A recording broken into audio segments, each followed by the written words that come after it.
Le Centre de sauvegarde de la faune en Lorraine est une association créée en février 2013.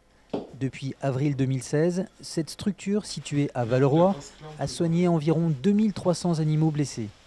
Alexandre Portman, responsable, évoque les principaux objectifs de cet organisme. Et les principaux objectifs, c'est pas difficile, c'est vraiment, nous on récupère les animaux sauvages, parce il faut des autorisations préfectorales pour pouvoir les détenir.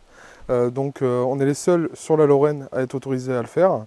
Donc nous on va les récupérer, les soigner et les relâcher. Ensuite il y a la pédagogie, parce que les gens ont beaucoup de questions sur la faune, parce qu'ils trouvent un hérisson dans leur jardin, un oiseau blessé ou vraiment un bébé qui est au sol. Ou, voilà. Il y a plein de questions que les gens se posent et on est là pour y répondre. Ici on est 2 personnes, 2 employés de l'association, mais après on est quand même aidé par beaucoup de bénévoles, environ une vingtaine sur le centre et environ 70 qui vont nous aider à faire rapatrier les animaux. Megan Vogt, en mission civique, revient sur son expérience au centre de sauvegarde de la faune en Lorraine. J'ai fait une formation de soigneur animalier,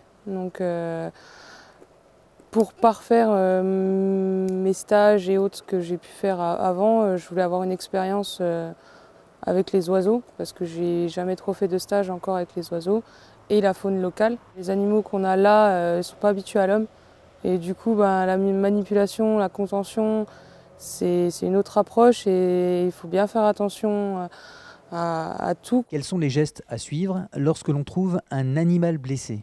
Dès que vous trouvez un animal blessé, ce qu'il faut faire, c'est nous appeler directement, pas essayer de l'attraper ni le toucher. En fonction de l'espèce, nous on vous conseillera soit pour l'attraper et de le mettre, souvent on préfère vous conseiller de le mettre dans un carton avec des trous, mais voilà, c'est vraiment nous appeler d'abord, écouter nos conseils pour éviter que l'animal soit se blesse plus, soit que vous vous blessez en l'attrapant, parce que ça reste des animaux sauvages. Même un petit animal, ça peut pincer avec le bec, donc il faut faire toujours attention. On va dire qu'il y a 2 sortes d'animaux qui vont arriver sur le centre. Il va y avoir les jeunes qui sont tombés du nid au printemps-été, donc qui peuvent être dans de bonnes conditions et que nous on doit continuer leur élevage pour pouvoir les soigner et les relâcher. Et ensuite on va voir les causes d'accueil. On a une dizaine de causes d'accueil habituelles où les animaux soit ont percuté une voiture, soit ont percuté des câbles électriques. Les prédations chats, qui est vraiment une cause d'accueil assez importante parce que l'animal domestique aime bien grignoter les petits oiseaux, donc il a quand même un impact assez important sur la faune.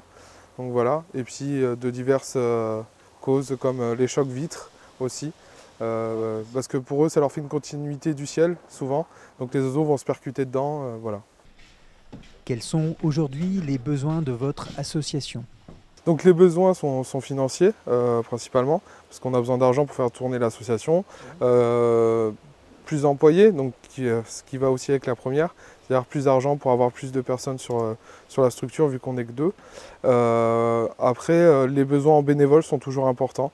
On a besoin de personnes qui s'investissent pour nous aider aux soins des animaux, mais pour ramener les animaux sur la structure ou pour essayer de trouver de l'argent.